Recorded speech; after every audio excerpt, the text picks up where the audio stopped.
Bom dia a todos. Eu queria inicialmente agradecer à direção do sindicato pelo convite, dizer da satisfação de participar deste congresso.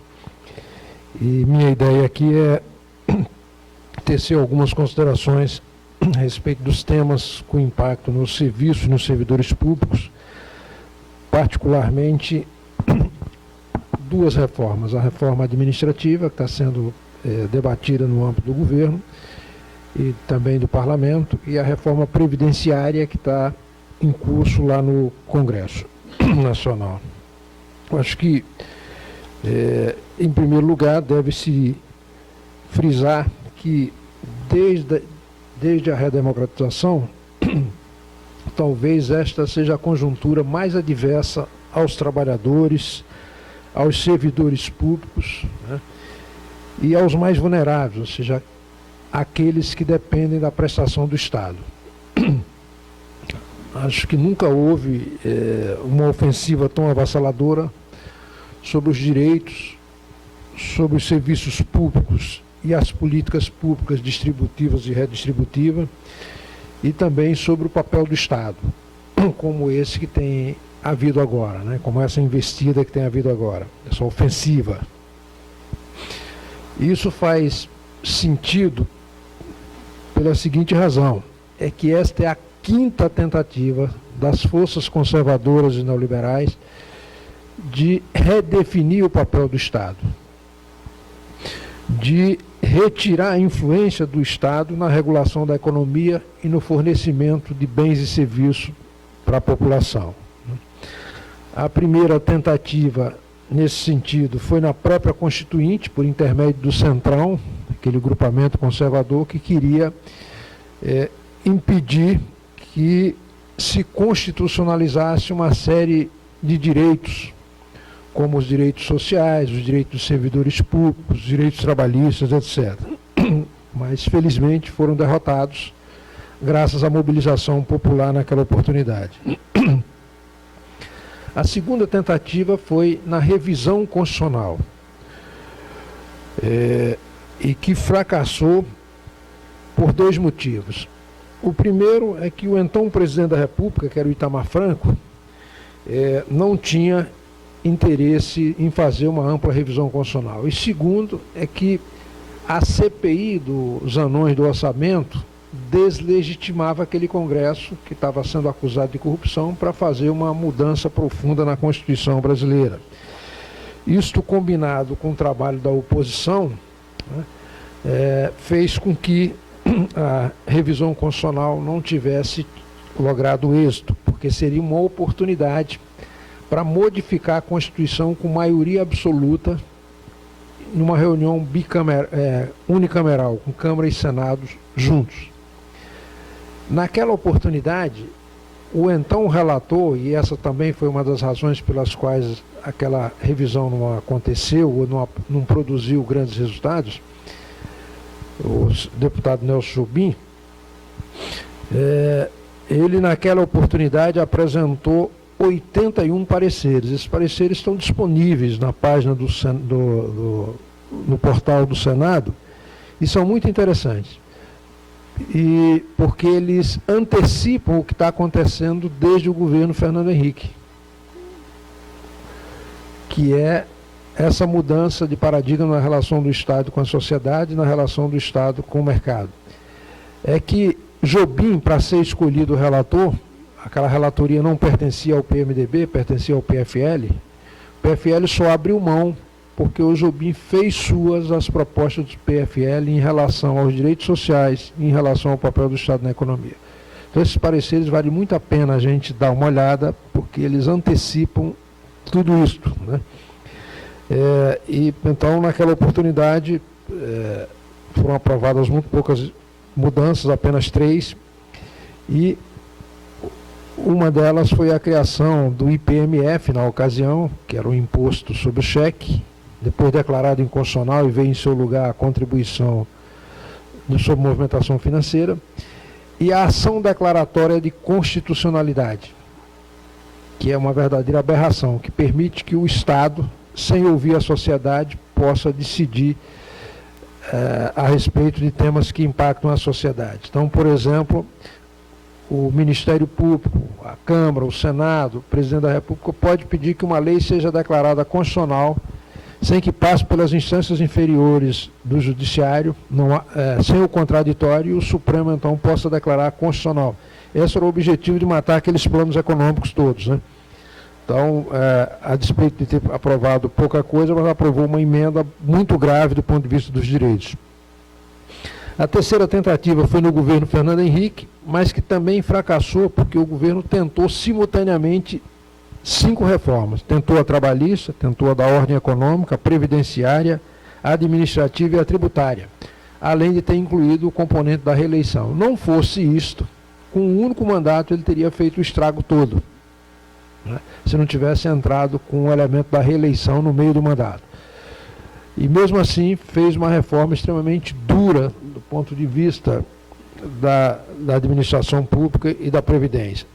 A quarta tentativa foi no curto governo Temer, que desse ponto de vista foi o mais agressivo, porque ele teve um período muito curto no exercício do mandato, mas provocou um estrago muito grande.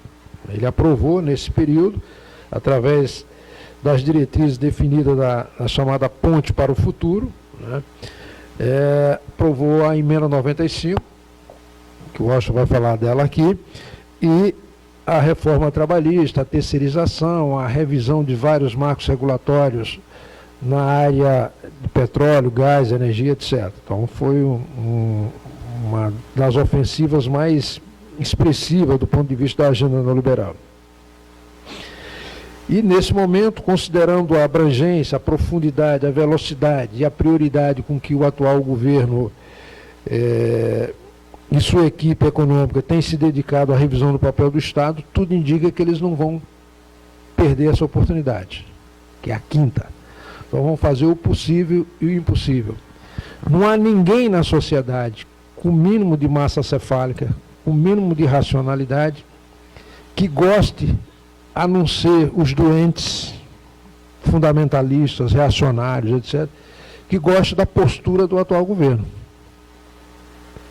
Mas tolera essa postura em razão de que ele pode atender interesses que nenhum outro governo teria condições ou ousadia para fazer, que é o caso, por exemplo, dos liberais que querem, porque querem, sustentam esse governo a despeito dele criar toda a sorte de dificuldade, mas na relação custo-benefício eles acham que o desmonte do Estado traz mais benefício do que uma relação conflituosa com consumidores ou importadores em função de declarações fora de contexto do presidente, né? Então é uma situação em que vem muito forte essa agenda de reforma sobre a qual a gente vai falar aqui agora. Então é nesse contexto em que a gente tem que ter clareza que houve, desde a saída da presidente Dilma, desde que o Michel Temer se efetivou na presidência e depois foi substituído pelo Bolsonaro, que houve uma mudança de paradigma na relação do Estado com a sociedade. O Estado deixou de exercer aquelas funções principais, que era de combater desigualdades regionais e de renda, e passou a se dedicar mais para garantir contrato, garantir propriedade, garantir moeda, e não prestar serviço de qualidade e defender os mais necessitados. Então, desde o impeachment da Presidente da República, que isso vem sendo implementado. E nesse cenário, a estrutura, o papel do Estado, bem como os gastos governamentais, vem passando por um profundo ajuste, que na prática é a radicalização da agenda de mercado, aquela que foi batizada com o nome de Ponte para o Futuro, que teve início lá no governo do presidente Michel Temer, né? E agora ela vem com mais agressividade no governo Bolsonaro. Essa visão liberal e fiscal vem de modo absoluto e ganhando prioridade máxima frente aos programas sociais. Então está claramente em disputa a hegemonia dos 3 setores do sistema social. Hoje você tem como primeiro setor o Estado, segundo o mercado, terceiro a sociedade. Historicamente, em qualquer país do mundo, quem tem preponderância nessa relação é o Estado, porque o Estado dispõe de 3 monopólios. O monopólio de impor conduta e punir seu descumprimento, que é o poder de fazer uso da força de forma legítima. O segundo é o poder de legislar, fazer leis obrigatórias para todos e para cada um. E o terceiro é o poder de tributar. E o modo como tributa interfere diretamente na vida das pessoas, nos negócios, etc. Então o Estado seria naturalmente o hegemônico nessa relação com a sociedade e com o mercado. Acontece que a financiarização que vem acontecendo nesse mundo globalizado tem feito com que o mercado capture os agentes políticos e esse agente político faça sua agenda do mercado. É isso que tem acontecido no Brasil e no mundo. E isto se explica pelo fato de que não é possível, numa democracia, né, que as pessoas elejam os seus algozes, elejam e sustentem os seus algozes. Então, o mercado tem utilizado vários mecanismos, várias formas, usado uma tecnologia, um know-how, para interditar o debate, dificultar a compreensão do que está acontecendo, para que as pessoas não se atenham ou não prestem atenção no que efetivamente está ocorrendo, né? E se ocupe de outras visões, preocupações, que não sejam propriamente o debate daquilo que afeta a sua vida. Isso é muito sofisticado para compreender, não é uma tarefa fácil, e é aquilo que a gente conhece como pós-verdade. É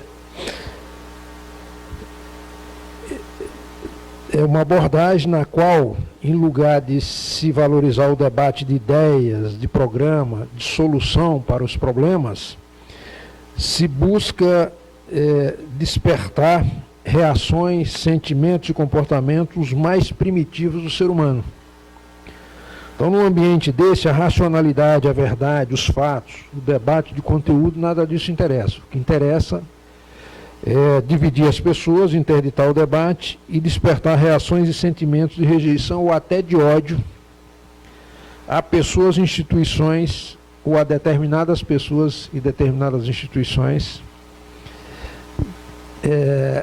com o objetivo de estabelecer como inimigo. Então, se você verificar, a forma de fazer essa estratégia de comunicação, ela consiste em associar movimentos, partidos, pessoas, mas partidos, movimentos e pessoas que têm uma determinada visão de mundo. São aquelas pessoas que defendem o interesse coletivo, que defendem a solidariedade, a justiça, o humanismo, a proteção dos mais vulneráveis. Essas pessoas e instituições são associadas a práticas que agridem os valores, os costumes, a fé e a moral de milhões de brasileiros ou de integrantes de um determinado território. Então você, para evitar que essa visão coletiva, solidária, né, prevaleça, você pega o interlocutor, o ator que defende esse tipo de visão e associa esse ator a práticas que agridem os valores, os costumes, a moral das famílias. Então elas não fazem mais uma leitura do que está sendo proposto, mas fazem o julgamento moral de quem está liderando isso. Nós tivemos, em certa medida, um pouco também de culpa nisso, e no mundo inteiro, né?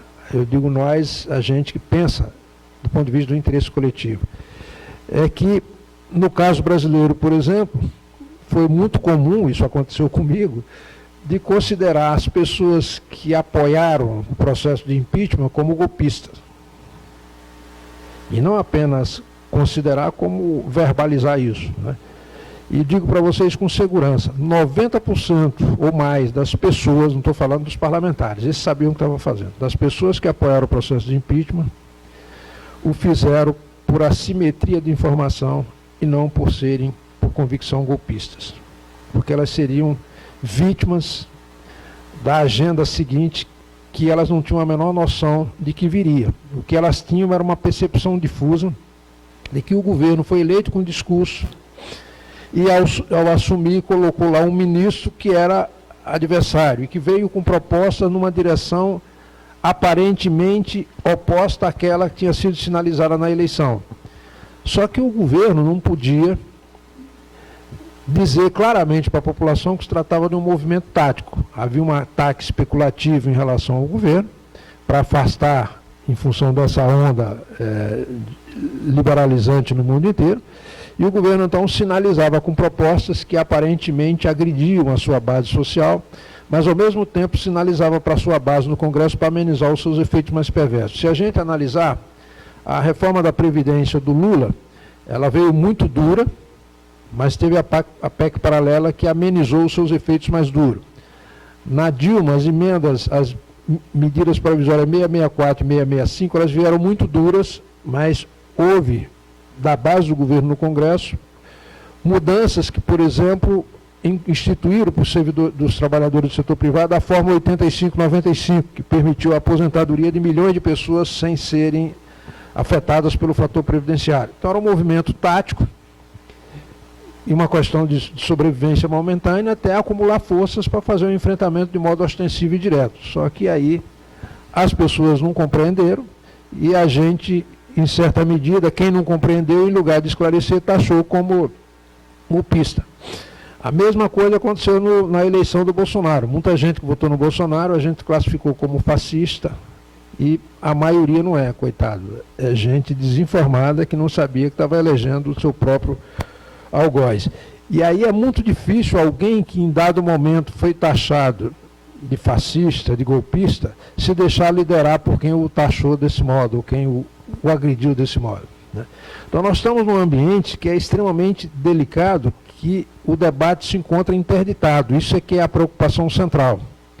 Eu tenho parentes que rompi relações, estou com dificuldade de reaproximação e percebi claramente que o problema era esse. O que me dizia esse parente? Ele dizia o seguinte, que eu, que sempre frequentei os movimentos mais à esquerda do espectro político, nunca dei atenção a ele, nunca escutei. E que essas forças mais à direita do espectro político não apenas escuta a opinião dele, como pede o engajamento dele no sentido de que ele seja útil, no sentido de replicar notícias, informações, etc. Então, essa sensação de pertencimento faz uma diferença fundamental para as pessoas. Elas se sentem acolhidas, respeitadas, ainda que estejam sendo claramente manipuladas. E falando, eu discutindo com esse meu parente, com minha arrogância toda, mesmo depois de ter percebido isso, ele chega para mim e diz, mas eu me sinto valorizado. Ele me pede, eu digo, mas você está conversando com um robô, seu débil mental, né? Quer dizer, aí, se a gente não se contiver, não modificar a narrativa, não vai atrair nunca. Então, é uma pessoa que tem as mesmas necessidades da gente, tem possivelmente os mesmos desejos no sentido de fazer com que o país melhore, etc., mas se deixou manipular porque se sentiu acolhido num campo que não era o campo dele, né?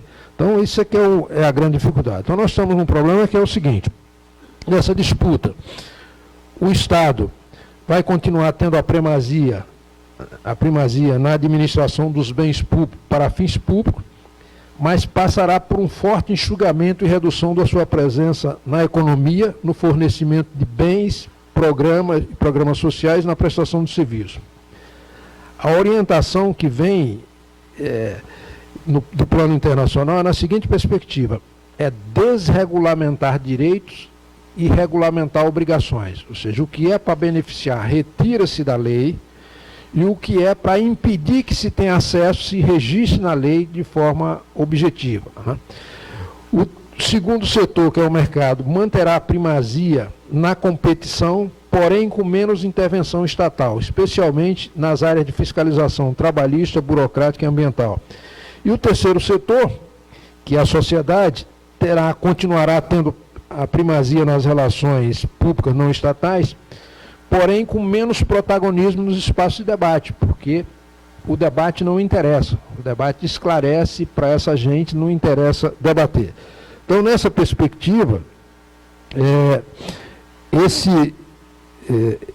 a sociedade, então, não teria espaço nos ambientes institucionais. É por isso que estão sendo desmontados todos os espaços de diálogo. Seja esses espaços colegiados que tinham sido criados no passado, seja os próprios conselhos profissionais que fiscalizam profissões, ataques às entidades sindicais, faz parte desse processo todo. Então, nesse ambiente, o Estado será redirecionado. O Estado será redirecionado mais para garantir contrato e menos para combater desigualdades regionais e de renda, né? O mercado, por sua vez, vai sofrer menos interferência do Estado na exploração da atividade econômica, na regulação, na tributação e na fiscalização. Então, o mercado vai ser poupado em relação a esse aspecto.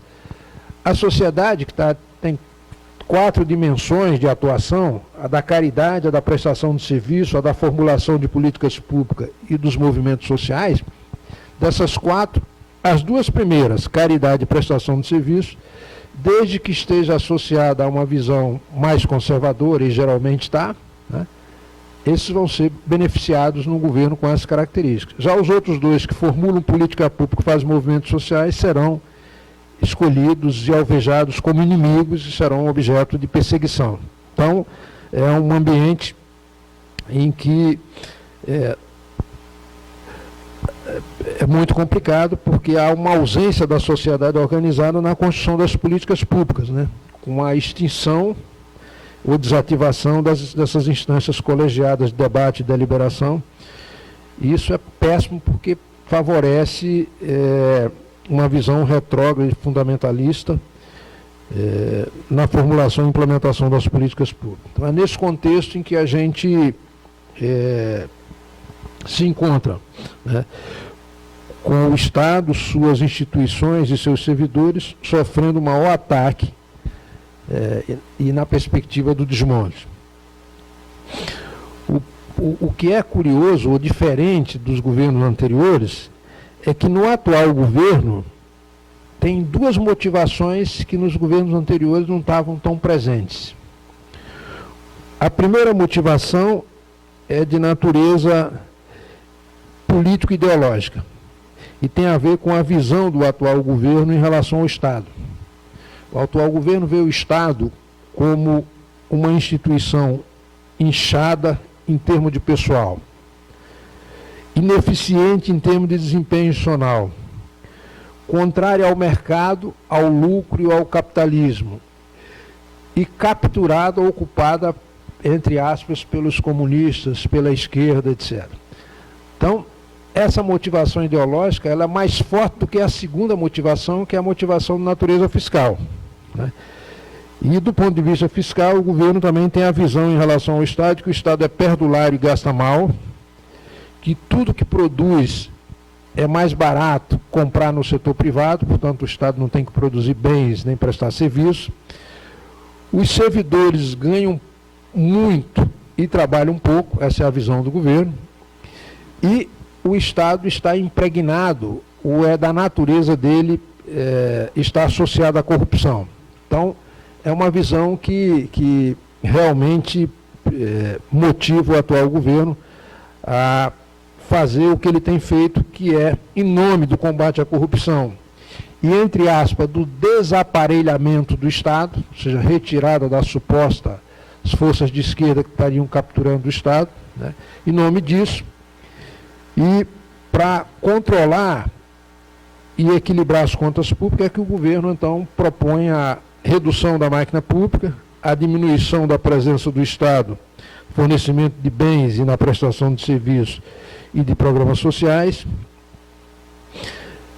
propõe a redução da presença do Estado na regulação, no controle e na fiscalização e, em consequência, reduzindo, eliminando o Estado, você automaticamente expurga esse adversário que seria a esquerda nesse processo.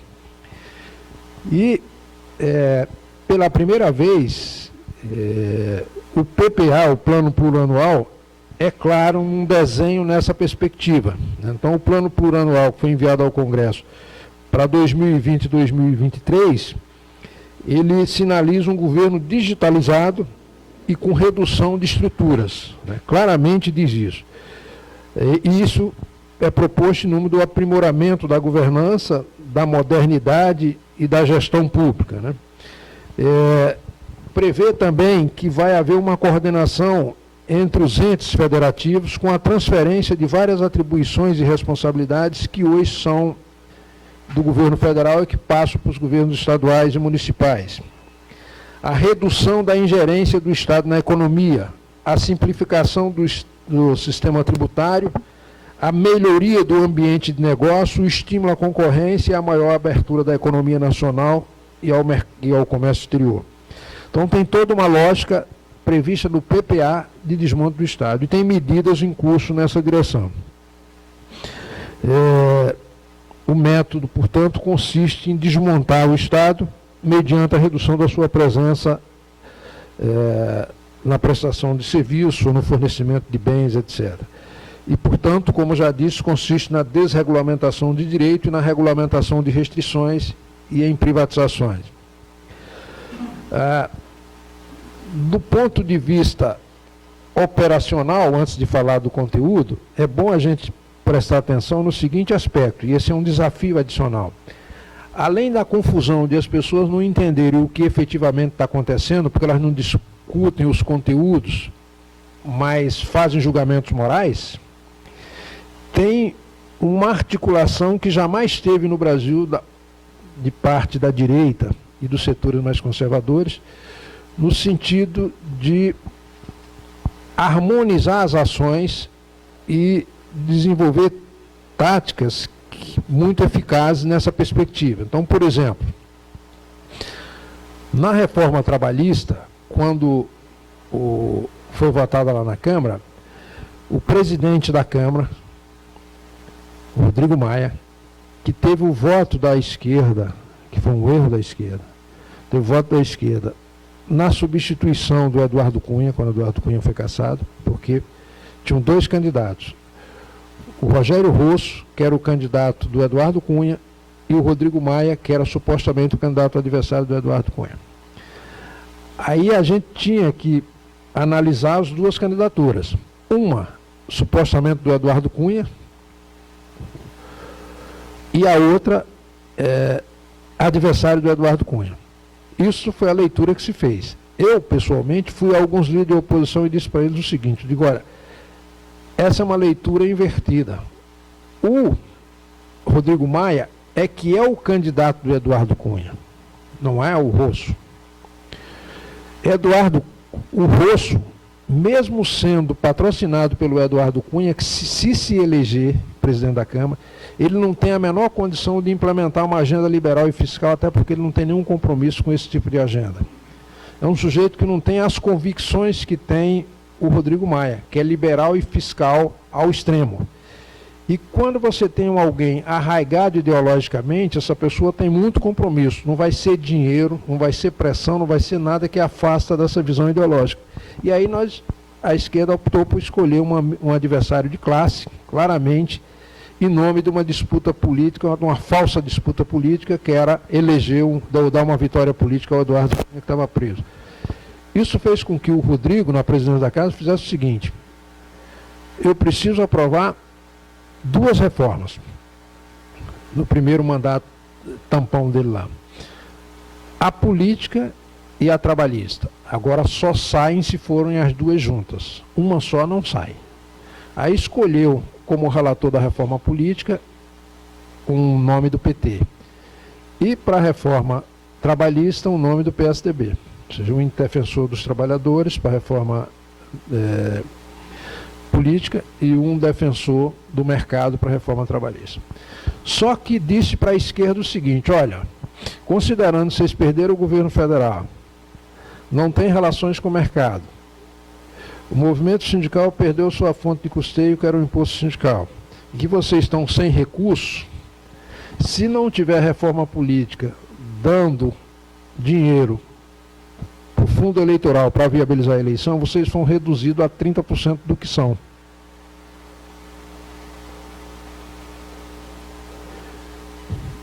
E aí, que a esquerda faz numa circunstância dessa? Se a reforma política era uma questão de sobrevivência para ela tinha que aprovar a reforma política.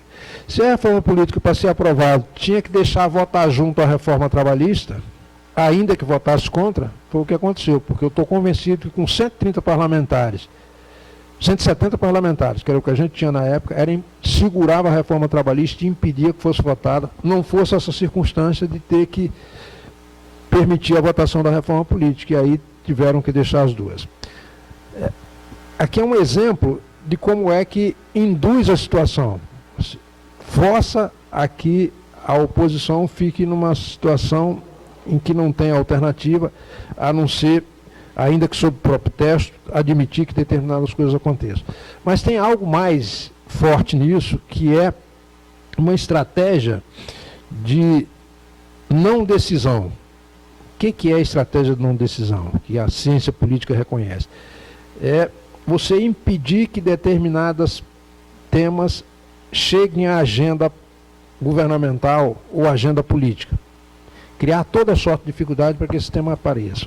Então, vou dar aqui alguns exemplos. A reforma trabalhista, quando ela foi aprovada, 8 meses depois, foi aprovado um requerimento na Câmara, pelo presidente da Casa, foi um pedido de um parlamentar, do relator, mandando arquivar todas as proposições apresentadas antes e depois da reforma, para não ter matéria-prima para alterá-la. Foi aprovada nesse período a emenda 95, que o Washington vai falar dela aqui, em que ela impede que se debata qualquer política pública de caráter redistributivo ou distributivo, porque essas políticas públicas implicam aumento de gastos. Se está proibido gastar, por que debatê-las? Não faz sentido. Então, tira fora do debate. Quando tem um tema que não interessa ao governo votar em determinada circunstância porque a correlação de força não lhe permite, ele tira esse tema de cena para que ele volte quando a correlação de força estiver melhor. Então, não decisão. Foi o que foi feito com a reforma da Previdência. A ser rejeitada, fizeram uma intervenção na segurança pública do Rio de Janeiro, suspendeu a tramitação das emendas à Constituição, que nesse período não tramita, até que as duas armadilhas que já tinham sido feitas para forçar a reforma produzissem resultado. Então, eles mantiveram a intervenção até dezembro, foi quando fez o efeito a reforma trabalhista, que atacou a fonte de receita da Previdência e começou a ter efeito a reforma, a emenda 95, que atacou o lado da despesa. Porque você imagina o seguinte, você congela o orçamento público e no momento do congelamento, as despesas estavam divididas para a Previdência, algo como 300 bilhões de reais para pagar 30 milhões de benefícios. Quando se faz isso, se congela o orçamento e não se impede, nem é possível impedir, que as pessoas que preenchem o requisito passem a ter acesso a esse benefício, né? Isso cria uma situação que finda buscando, de algum modo, o apoio popular para a reforma da Previdência. Eu vou explicar melhor isso. O seguinte, em 2016, existiam 30 milhões de benefícios, e se gastava com esse benefício 300 bilhões de reais. Se não tivesse havido de lá para cá nenhum único benefício novo, mesmo assim, esses 300 bilhões não seriam suficientes para atender os 30 milhões de benefícios. Por quê? Porque esses benefícios são corrigidos pelo INPC e o orçamento global é corrigido pelo IPCA. Então, se está congelado, essas rubricas vão crescer só com o IPCA. Como a Previdência passou a gastar mais do que o IPCA cobria, ela tinha que tirar esse recurso de outras áreas, porque era uma despesa obrigatória. Então, tinha que tirar da mobilidade, do investimento, etc. Se fosse só essa diferença de correção, seria tranquilo, coisa residual. Acontece que de lá para cá, 500 mil pessoas por ano passaram a ter acesso a benefício previdenciário e assistencial. Se a gente colocar a razão de 2 salários mínimos por cada um, São 1 milhão de salários mínimos ao longo de 13 meses, porque tem 13º ao ano. Qual é o orçamento congelado que suporta uma retirada de recursos da ordem de 1 milhão de salário mínimo, 13 meses por ano, durante 4 anos, que é o que vem acontecendo? Então, o que vem acontecendo? A Previdência vai avançando sobre recursos da mobilidade, da seguridade e de outras áreas, e as pessoas que são afetadas por isso, que perdem receita no orçamento, passam a exigir ou apoiar a reforma da Previdência. Você vê como é que o mecanismo é conduzido de modo que as pessoas não percebam que o problema não está na Previdência em si, está no congelamento, na desvinculação da receita da despesa, né? Então, é isso que induz as pessoas a acreditarem nesse processo. Nós tivemos a reforma, a emenda 95, tem a reforma da Previdência, tem a reforma administrativa em curso e tem a reforma 3D. 3D é o seguinte, é desvinculação, desindexação e desobrigação do orçamento.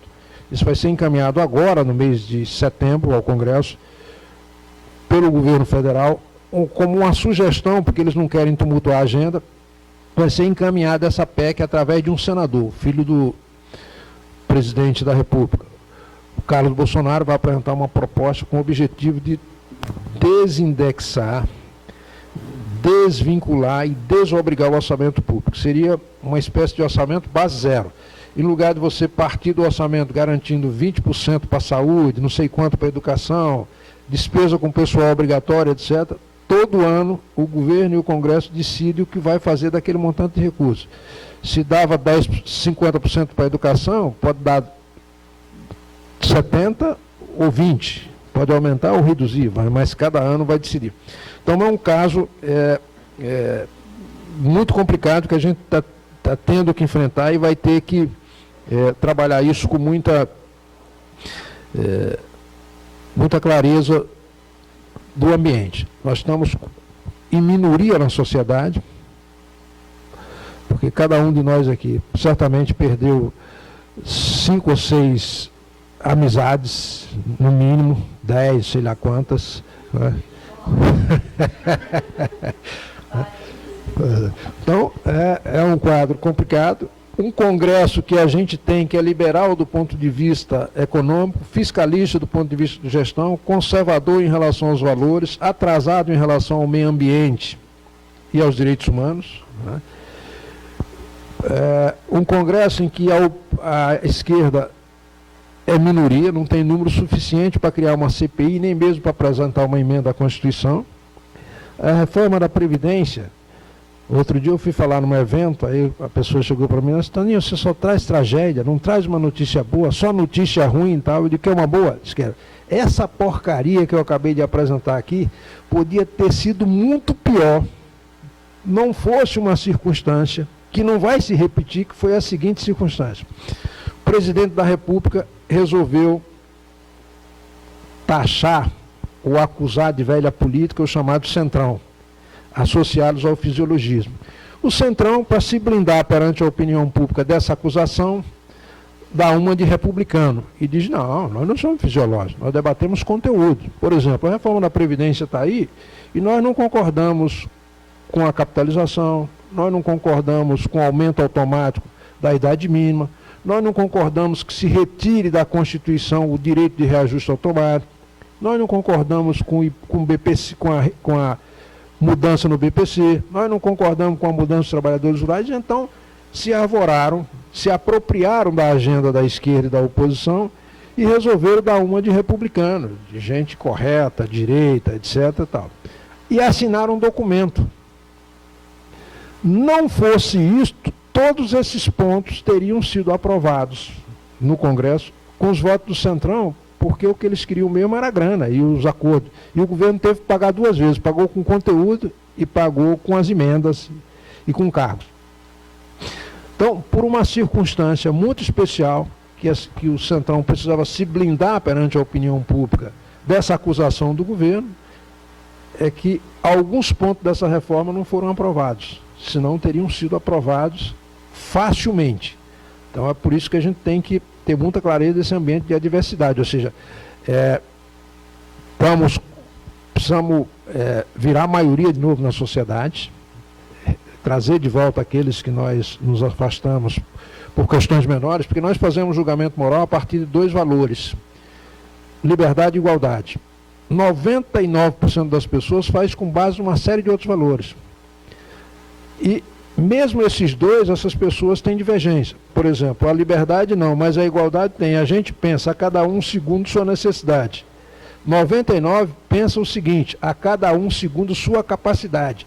Inclui um componente de meritocracia nesse processo.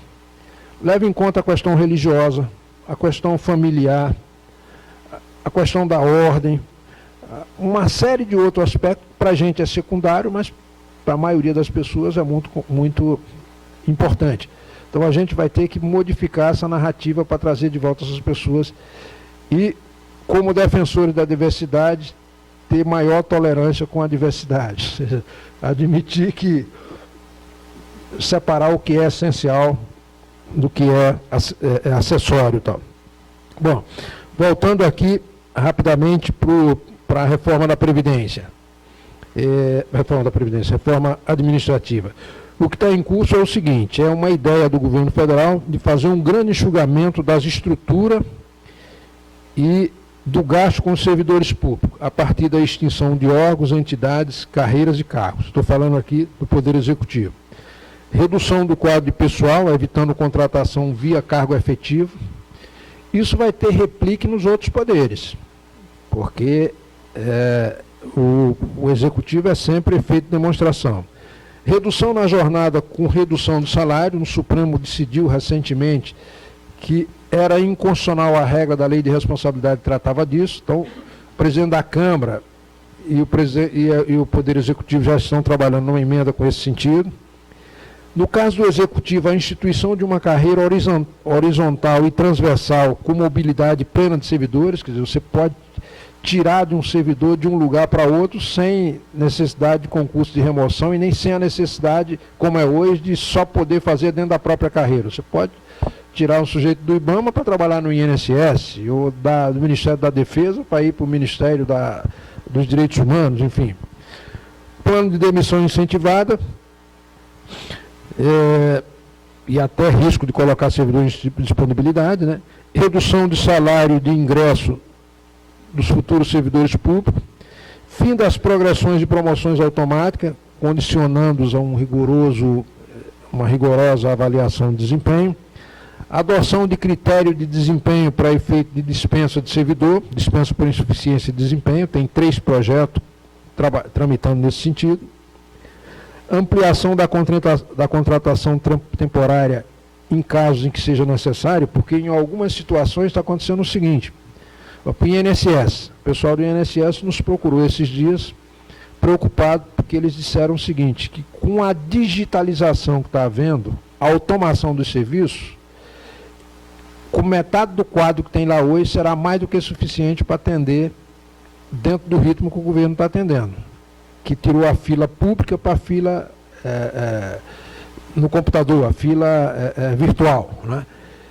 E eles estão querendo buscar atribuição para administrar o seguro-desemprego, o seguro-defeso, porque estão correndo o risco de, eventualmente, ser colocado em disponibilidade, considerando que não haverá mais necessidade de tamanho quantitativo de servidor. Então, eles vão ser deslocados para outro órgão, ou então vão ser. E isso vem muito forte, está dentro do plano diretor do PPA, plano plurianual, essa proposta de automação e digitalização do serviço público.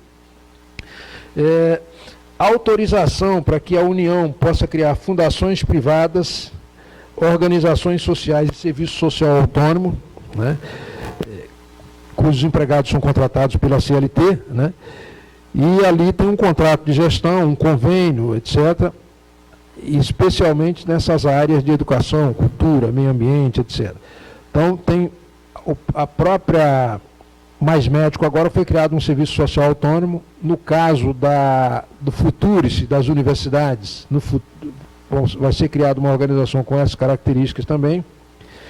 E, portanto, vem aí uma onda de redução de estrutura de pessoal e também a adoção de novas modalidades de contratação que vão absorver essa ausência ou substituir essa contratação, essa ausência de concurso público. E aí a ideia do governo é intensificar a descentralização mediante a transferência de atribuições e responsabilidade para os entes subnacionais, para estados e municípios, criar programa de automação e digitalização de serviços, terceirizar vários serviços, inclusive na atividade fim, como autoriza essa lei 13.429 de 2017, regulamentar o direito de greve de forma mais restritiva possível e instituir a pluralidade sindical orgânica.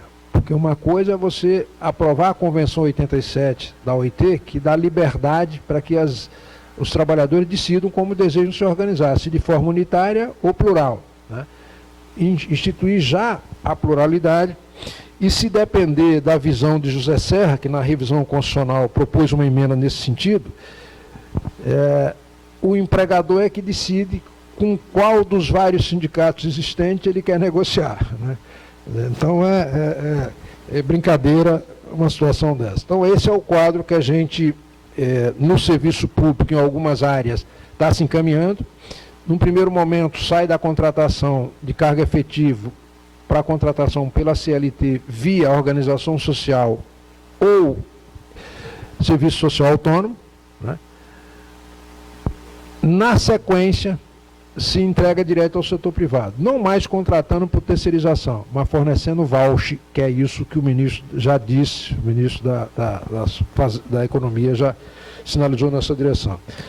Então, diferentemente do governo anterior, que tinha um plano diretor na época do Fernando Henrique, de reforma do aparelho de Estado, que tinha por objetivo transformar a administração pública de burocrática em gerencial, o atual não tem nem essa preocupação. Ele simplesmente quer desativar o Estado brasileiro. Isso, naturalmente, vai ter reflexo nos demais poderes. Começa no Executivo e vai ter reflexo nos demais. Eu acho que não vai dar tempo de apresentar a reforma da Previdência que está ali, mas eu queria apenas dizer duas coisas a respeito disso. Essa reforma é extremamente perversa, porque ela atinge os três fundamentos da concessão do benefício. Ela atinge a idade, que aumenta, o tempo de contribuição, que aumenta, e o valor do benefício, que diminui. E atinge, de modo muito cruel, os aposentados e pensionistas. Os servidores ativos são penalizados porque há um aumento de contribuição e um risco de adoção de uma contribuição extraordinária, que é concreto esse risco, porque diz lá o seguinte, que só adota se o regime for, se o regime previdenciário for deficitário. Eu não conheço nenhum regime próprio que seja superavitário. Então vai adotar, né? E no setor privado, essa modalidade de contribuição não passa pelo controle judicial. Há Correios e outras instituições aí que cobram coisas absurdas. A pessoa paga 30% do seu benefício, da sua previdência complementar, para ajudar a saldar o plano durante determinado período. Então é um risco muito grande. Isso está lá no Senado. O Senado fez 2 ou 3 mudanças absolutamente residuais no próprio PEC e está mandando o restante para a PEC paralela. Só que mesmo essas residuais ele já vai rever agora e vai mandar para paralelo, ou seja, não vai ter efetividade de imediata nenhuma. Eu queria então, só para não deixar de passar, só mostrar como é que ficam as aposentadorias de acordo com a proposta aqui, só mostrar uma transparência aqui, só uma, para falar exatamente de como é que fica aqui, esse aqui. A regra de transição da Previdência Social. Como é que isso fica que não está sendo mudado no Senado? Bom, em primeiro lugar, a regra permanente, a regra que seria a permanente, a que seria a permanente, porque ela é provisória, ela está no texto constitucional, assim que vier a lei, desaparece, ela prevê os seguintes requisitos, não está nessa transparência aí. Idade mínima de 62 anos de idade se mulher e 65 se homem, 25 anos de contribuição para ambos os sexos, 10 anos de exercício e 5 anos no cargo. Essa é a regra que está lá, que é a provisória. E diz lá o seguinte, que o benefício calculado com base nessa regra corresponde a 60% do benefício a que teria direito o servidor pelos primeiros 20 anos de contribuição e 2% por cada ano que exceder. Significa dizer o seguinte, que vai ter que ter 40 anos de contribuição para ter direito à média integral. E o reajuste será feito nas mesmas condições do regime geral. Bom, aí a regra de transição. A regra de transição é o seguinte, o servidor pode se aposentar, homem, com 56 anos, antes de 2002, mulher com 56 anos antes de 2022 e com 57 a partir de 2022, essas duas regras, após 30 anos de contribuição, 20 anos de serviço público, 5 no cargo, e essa pontuação que na prática corresponde à soma da idade com o tempo de contribuição, né? E o benefício será calculado com base nessa regra, 60% sobre os primeiros 20 anos e 2% por cada ano que exceder. Então essa é a regra que permite se aposentar com idade inferior aos 65 e 62. Se esse servidor que preencheu esses requisitos comprovar que entrou antes de 2004 e a idade mínima de 65 anos sendo homem ou 62 sendo mulher, aí tem direito à paridade e integralidade. Então aqui tem essa regra 1, na verdade são duas. Uma que se aposenta com média de 60% mais 2%, e outra que se aposenta com paridade e integralidade, desde que tenha a idade mínima completa, né, e tenha entrado antes de 2004. A segunda regra, que foi instituída pelo Congresso, não foi proposta pelo governo, e que a oposição reclamou que era uma regra muito ruim, que exigia um pedágio de 100%, mas o Partido Novo, que é pior do que pica-pau, propôs um destaque para tirar essa regra. Aí o nosso pessoal foi lá defender, né, votar a favor. Aí o Rodrigo Maia ironizou, mas vocês não diziam antes que isso era uma regra perversa, ruim? Por que vocês querem retirar? Porque se é ruim com ela, pior sem ela, né?